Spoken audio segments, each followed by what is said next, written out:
सो hey everyone, आ गई हूँ मैं वापस एपिसोड 15 के साथ। फैंजिया को जाते हुए देख कर सोलंग प्रेसिडेंट सी को कॉल करता है और उनसे पूछता है कि आपने नहीं कहा था कि आप मुझे एक लवर से मिलवाएंगे, तो मैं रेडी हूँ।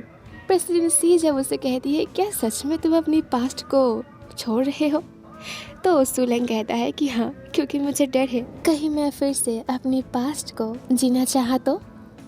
नेक्स्ट मॉर्निंग वो उस पर्सन से एक कैफ़े पर मिलने जाता है और उसका नाम होता है लो बोइन। दूसरे दिन वो उसके कॉम्प्लेक्स के बाहर कार लेकर खड़ा हुआ था। सुलंग बाहर आके उसके कार में बैठ जाता है। लो बोइन कार को स्टार्ट करने से पहले उसे कहता है कि पहले हम तियान तियान को पिक करेंगे, उसके बाद हम एक रेस्टोरेंट पर जाएंगे।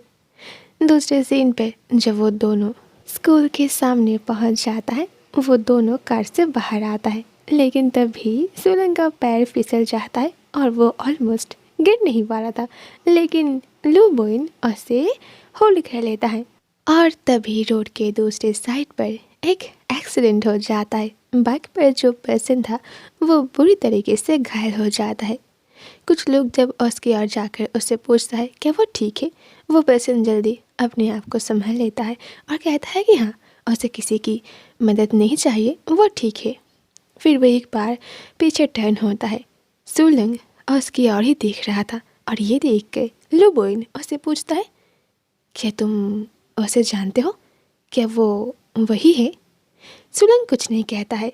तब तक फैन जाओ मेडिसिन के पैकेट्स को रोड से उठाकर बाइक लेकर वहाँ से चला जाता है। फिर एक गली के अंदर जाता है जहाँ कोई नहीं था। वो बाइक को स्टैंड करके वहीं पर बैठ जाता है। उसे बहुत पेन हो रहा था अपनी हैंड पर, लेग पर, लेकिन सबसे ज़्यादा चोट तो उसे तब आया था जब उसने सुलंग के कंधों पर किसी दूसरे का हाथ देखा था।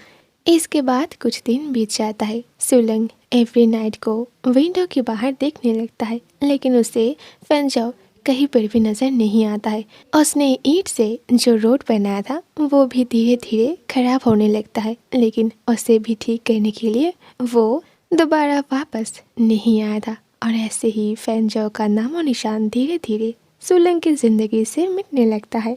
और ऐसे ही जब एक दिन वो बैठा हुआ था, तियान उसके पास आता है और कहता है अंकल, अब मेरे साथ नहीं खेलोगे? उसके पास बहुत सारे टॉयज़ थे। कुछ उसने खरीद कर दिया था, कुछ लू बॉय ने और कुछ तो किन झंग ने। सुलंग ने उसे मना किया था, लेकिन किन झंग ने नहीं सुना। वो तो उसके बारे में सोचना भी नहीं चाहता, क्योंकि जब भी वो उसके बारे में सोचता है उसे हेडेक होने लगता है। नेक्स्ट डे फैन जाओ किन जन के घर पर बैठकर कॉफ़ी पी रहा था। वो उस कॉफ़ी की तारीफ़ करते हुए कहता है कि क्या एक कप और मिलेगा? आजकल तो इतना टेस्टी कॉफ़ी पीने को नहीं मिलता है। किन जंग कुछ डॉक्यूमेंट्स को चेक कर रहा था। वो उसकी ओर देखकर कहता है हे, मेरे सामने बैठकर ऐसे पोर बनने की नाटक मत करो, ठीक है? फैन स्माइल करता है, देखो मैंने हाल छोड़ दिया है और तुम्हें भी अब गिव अप कर लेना चाहिए, क्योंकि सुलंग की ज़िंदगी में अब कोई और आ चुका है। और अगर तुम ऐसे ही जिद पकड़ के बैठे रहोगे तो फिर तुम उसकी लाइफ में प्रॉब्लम लेकर आओगे। किन जहां कहता है तुम्हें क्या लगता है कि मैं इतनी आसानी से गिव अप कर लूँगा? नहीं। और वो लू बोइन, वो तुम्हारी तरह उतना बुरा नहीं है। फैन उसे कहता है तुम्हें कैसे पता? क्या तुम उसके ऊपर नज़र रख रहे हो? किन जंग कहता है हाँ, नज़र तो रखना ही पड़ेगा। वो चाहे कितना भी अच्छा हो, उसका कोई ना कोई वीकनेस तो ज़रूर होगा। तुम दोनों का भी रिश्ता था, लेकिन टूट गया ना, तो इस बात का क्या गारंटी है कि इस लू बोइन के साथ रिश्ता नहीं टूटेगा? आई एम श्योर तुम दोनों का रिलेशनशिप जितना दिन था, इसके साथ तो उतना दिन भी नहीं टिकेगा। तो क्या तुम मेरे साथ आकर उससे बाहर निकलने में मदद नहीं करोगे? फैन स्माइल करते हुए कहता है ऑफ कोर्स, लेकिन उसके बाद क्या? उसके जाने के बाद उसकी जगह हम दोनों में से कौन लेगा? किन जियांग स्माइल करते हुए कहता है देखते हैं लास्ट तक जीत किसकी होती है। और तभी फैन कॉफ़ी कप जानबूझ के टेबल के ऊपर ही गिरा देता है और कहता है इसका टेस्ट इतना अच्छा नहीं है। किन थोड़ा गुस्सा हो जाता है। हे, तुम्हारा मतलब क्या है? फैन कहता है, मतलब यही है कि तुम सुलंग से दूर रहो, समझे? किन कहता है, तुम्हें क्या लगता है फैनशाओ, यूजी तुम्हारी प्रॉपर्टी है और उसके पास कौन जाएगा कौन आएगा इसका डिसीजन सिर्फ वही करेगा, तुम नहीं। फैनशाओ कहता है, मैं तुम्हारे ऊपर नज़र रखूँगा और हाँ, तुम्हारे डैड चाहता था कि तुम अफ्रीका में जाओ और बिजनेस करो। देखो, तुम्हारे डैड को मनाने में मुझे ज़्यादा वक्त नहीं लगेगा। और हाँ, एक ज्ञान की बात बता देता हूँ, हम दोनों में से कोई भी सुलंग के लिए परफेक्ट नहीं है। नेक्स्ट डे हॉस्पिटल का सीन दिखाया जाता है। बेड पर बाई पिंग लेटा हुआ था। उसकी पूरी बॉडी पर बैंडेज लगा हुआ था। फैन उसके पास ही बैठकर कुछ फ्रूट्स को क्लीन कर रहा था उसे खिलाने के लिए।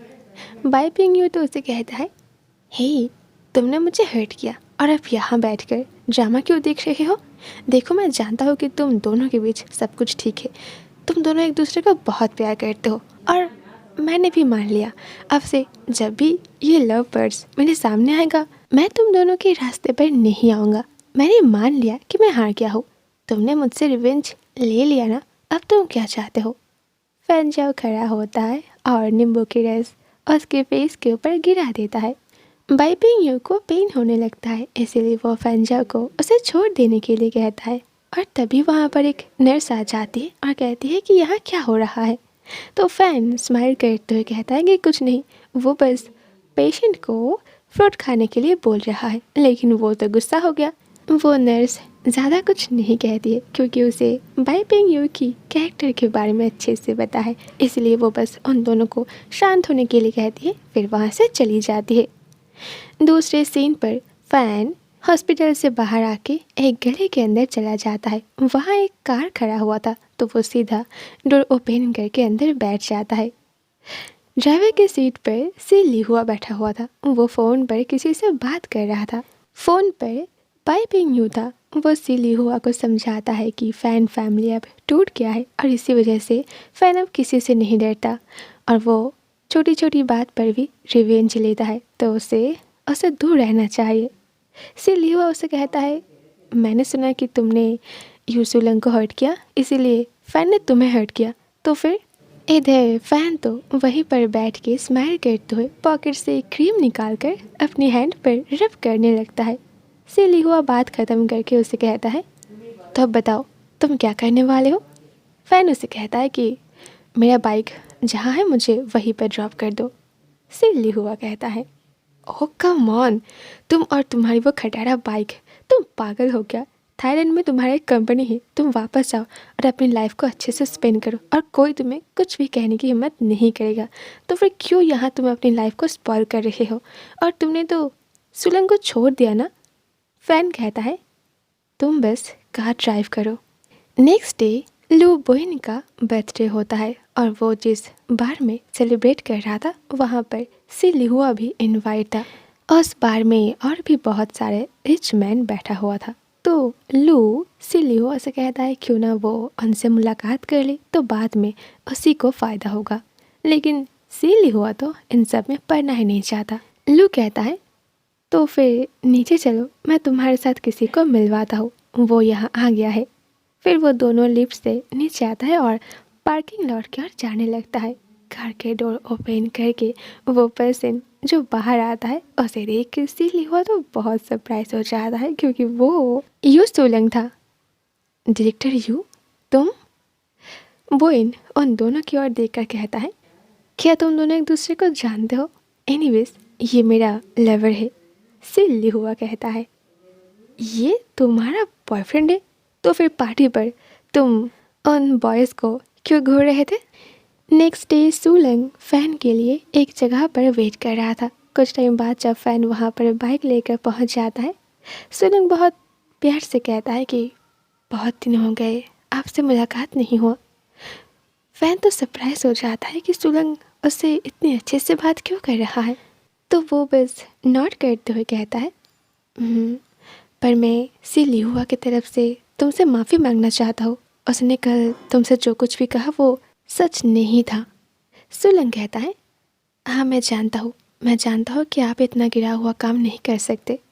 फैन थोड़ा स्माइल करते हुए कहता है, तुम मुझे इतना रिस्पेक्ट मत दो सुलंग, मैं डिज़र्व नहीं करता हूँ। और ये मत सोचो कि मैं अच्छा हो गया हूँ। क्या तुम मुझसे अभी भी डरते हो? सुलंग चुप रहता है तो फैन कहता है, अब मुझे चलना चाहिए और ये तुम्हारे लिए मैंने तुम्हारे फेवरेट रेस्टोरेंट से लाई हूँ। अभी ये थोड़ा ठंडा हो गया है, घर जाकर गर्म कर लेना। फिर वो हेलमेट पहनकर बाइक को स्टार्ट कर देता है और बस थोड़ी ही दूर गया था तभी उसे सुनाई देता है कि सुलंग पीछे से उसे बुला रहा है। तो फैन स्टॉप हो जाता है और टर्न होकर उसकी ओर देखता है। फैन जाओ, उस दिन तियान तियान के साथ एक बाइक का एक्सीडेंट हो गया था।